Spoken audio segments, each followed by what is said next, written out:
Welcome to this week's edition of Mountain Outhouse. I'm your host, Jam Jam. This is the craziest to happen in running this week.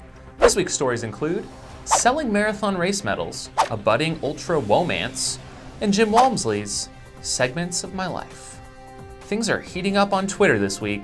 Is springtime love in the air?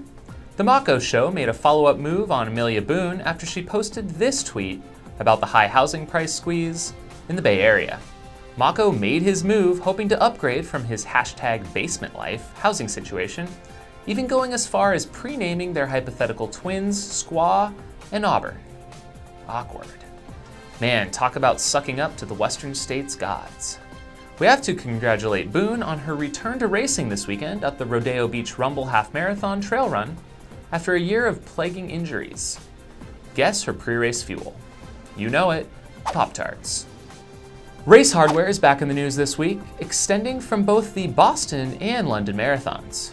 We start with a story from Boston, where one man was forced to apologize after he took a second marathon finisher's medal from the race last month. He placed the first around the neck of his son and was offered a second from a volunteer whom didn't realize he'd already gotten one. He didn't immediately turn down the bonus hardware and figured he would give the extra to his wife, who sacrificed so he could train for the big day. Well, word got out and he later gave the medal back, issuing an apology. Now crossing the pond, sounds like many who ran the London Marathon are pulling a Jared Hazen, offering their coveted finishers medals to the highest bidder on auction sites like eBay within hours of the finish line. Shockingly, these things are gaining bids and sales. Nothing like buying an achievement. We have an update this week from Rickey Gates, who just crossed the 1,500-mile mark of his transcontinental journey. He's already steaming his way through Kansas on his way towards the Rockies. Word has it he's bound for a stopover in his hometown of Aspen, Colorado, before making his way to San Francisco for the completion of his journey run. Rickey, we've got to say you found an intriguing way to cover up those black toenails. Tulsa took good care of ya. Another update on a runner near and dear to our hearts. Dave Mackey was seen jogging this week on his new prosthetic leg. Now correct us if we're wrong, but we believe this is the first time Dave has posted about him actually running with his new leg. Hopefully it won't be long before he's crushing the trails again. I think we said that before.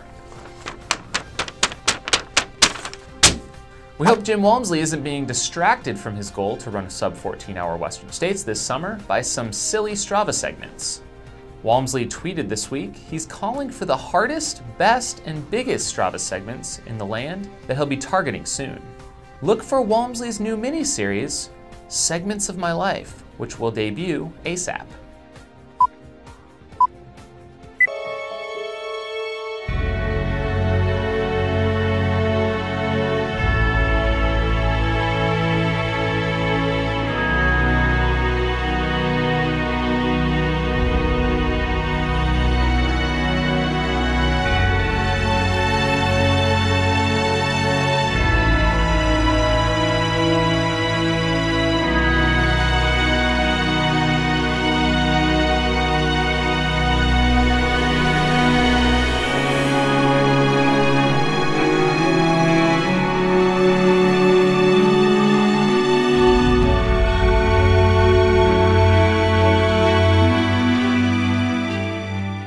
Sir Walmsley will be slaying segments all summer long. Ultimate Directions FKT grant program didn't set a fastest known time for announcing the 4 winners of a $1,000 prize and gear pack.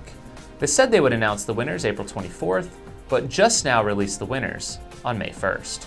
Something to do with hundreds of solid applicants.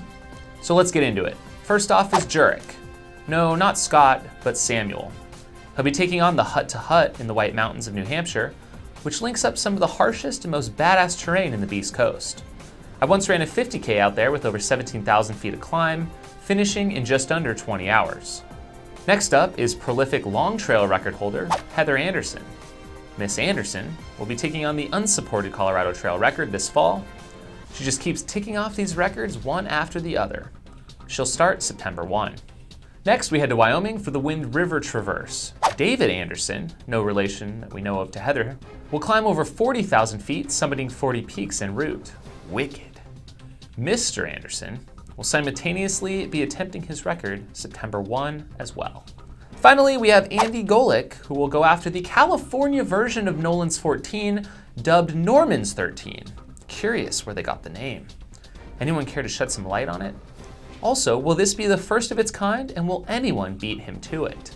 I'm currently seeking donations for my Nancy Boy 12 FKT attempt, which will take place somewhere in Arizona sometime in the future, with peaks over 1,000 feet high. One FKT grant applicant who didn't win, but is kicking off this week, is Annie Weiss's attempt of the 1,200-mile Ice Age Trail this week in Wisconsin. She's shooting for the overall record, which is sitting at 22 days. Word has it, Tommy Rivers has been coaching her, so we're thinking she'll probably open up the first day with a sub-220 marathon. Kudos to Buzz Burrell and Ultimate Direction for spearheading this FKT program. There were apparently over 300 applicants. Let us know if any of you set an FKT this year, and we'll be sure to cover it. We have a follow-up to last week's report on the QUARTZ testing program through ITRA. It is disturbing that the link to the voluntary athlete information page is still a dead link. ITRA, you are officially on our watch list. Get that fixed. After further review of the program with some details from Sage Canada, it appears the testing program is pretty weak, bro. The blood testing program is, according to Sage, not a real drug test. It is mainly a complete blood count used to evaluate your overall health and wellness, but doesn't detect EPO use or other banned substances.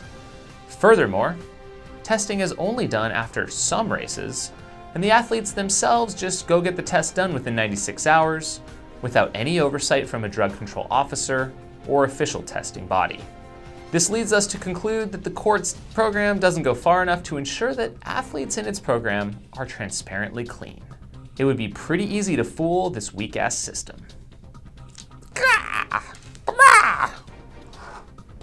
The women are getting in on the Bromance, or should I say Womance train this year.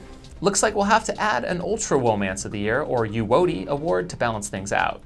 In the early lead are the North Face athletes Stephanie Howe-Violet and Claire Gallagher.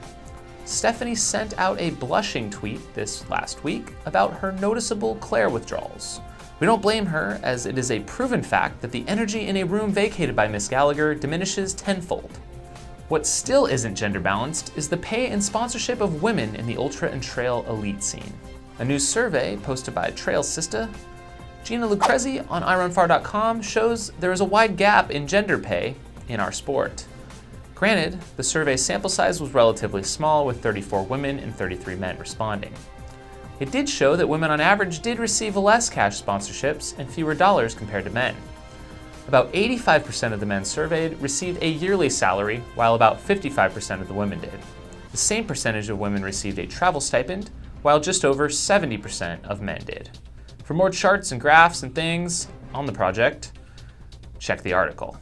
We now have a Beast Coast correspondent from AJWizzle. He's got some thoughts on the recent Anton Lover post circulating on social media. Hey, Outhouse Nation. It's the Jizz checking in from out here on the Beast Coast. Boy, it sure has been hot lately, but who knew after all these years that we're now living in the post-Kupichka climate? I never knew a guy could have his own climate, but apparently old Anton did. I wonder what ever happened to the Tweetmeyer climate, or the Trayson climate, or the Ainsley climate, or any of those other climates. I guess now we're living in the post-Kupichka climate, which means we can all get ourselves clean shaven and run with our shirts on, and maybe even have some 12mm drop shoes. Anyway, whatever the heck's going on with that guy writing about the post-Kupichka climate, I got news for you, bud.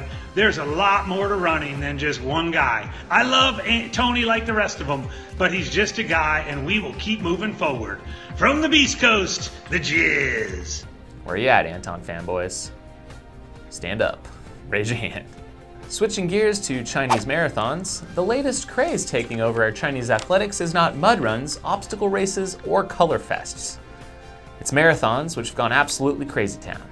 Just 6 years ago, there were 22 in all of China. Now, there are over 400. One thing I dig, the pre-race stretching sessions and the fact that some of the runners are Pakad De Smokers. One participant says this year, to give himself an advantage, he quit smoking for 5 days ahead of the race this time, instead of last year where he abstained for just 1. He's still looking forward to a post-race smoke. Coming soon, the Smoke Mile. Hashtag dead serious. One more story in regards to the London Marathon. A man dressed as and crawling like a gorilla finally finished the storied race after 6 days. Holy crap, dude. He reportedly raised over $33,000 for gorillas while crawling on his hands and knees for 10 to 12 hours a day. That's some freaking dedication. Coming soon, the Gorilla Mile. Hashtag f that. Seems every weekend another quote, unquote ultra runner is smashing some marathon personal best. This week, it was Ian Sharman with Sharman Ultra, with a win in marathon best time of 2:21:34 at the Mount Charleston Marathon outside Las Vegas. This came as a shocker to Sharman, whose previous best was a 2:32. The FlatRock 101K was basically flooded out after heavy rains completely saturated the course. Several water crossings were waist deep and half carried away several runners. A quote from one runner making a ropeless crossing later in the race: "About 2/3 of the way across and I was swept under. The bottom was very rocky with jagged sharp edges which wrecked my legs. I finally was able to grab a rock and stop myself. I reached my feet back and braced against a tree and then let go and swung for the tree." The RD decided not to cancel and instead let the race play out, forcing runners to either DNF prior to this final crossing or risk being swept away. We have a new correspondence this week from Hulk Hogan, who is participating in this year's Whiskey Man series in Prescott, Arizona.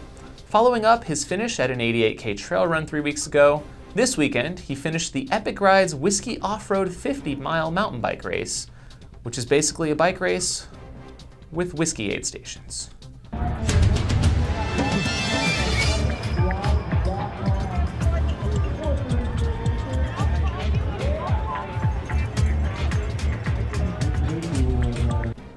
Hulk? Yeah, brother. It's hard out there, but really impressed. All my brothers and sisters put forward a great effort. Clearly been eating their vitamins, saying their prayers, and I was really honored to be part of this. And I'm the man who made wrestling famous, so it's a pleasure to partake in a different sport and see what it's made of. Hand-holding at ultra finish lines is becoming all the rage these days. First, it was Killian and Jason at last summer's Hard Rock, then Casey and Magda at Lake Sonoma. Now, Brian Powell of IronFar.com at the Thames Path 100. When will it end? Where will it end? How will it end? Looking to buy a new pair of Hokas? How about the Arahi? Want more? Well, you might be able to buy the whole company, according to a press release put out by Deckers, their parent company. The board of directors are reviewing several strategic alternatives that may include a sale of the company. We close out this week's episode with a mention of climber Ueli Steck, who tragically was killed this weekend in Nepal while training for his Everest attempt. Thoughts to him and his family. Now Killian, get the F out of there. I want to see you at Hard Rock. Thanks for tuning in, and we'll see you next time. If you have crazy stories to share, or if you have a key Strava King of the Mountain for Walmsley's Segments of My Life in your area, tweet us at Mountain Outpost. Have a shitty week.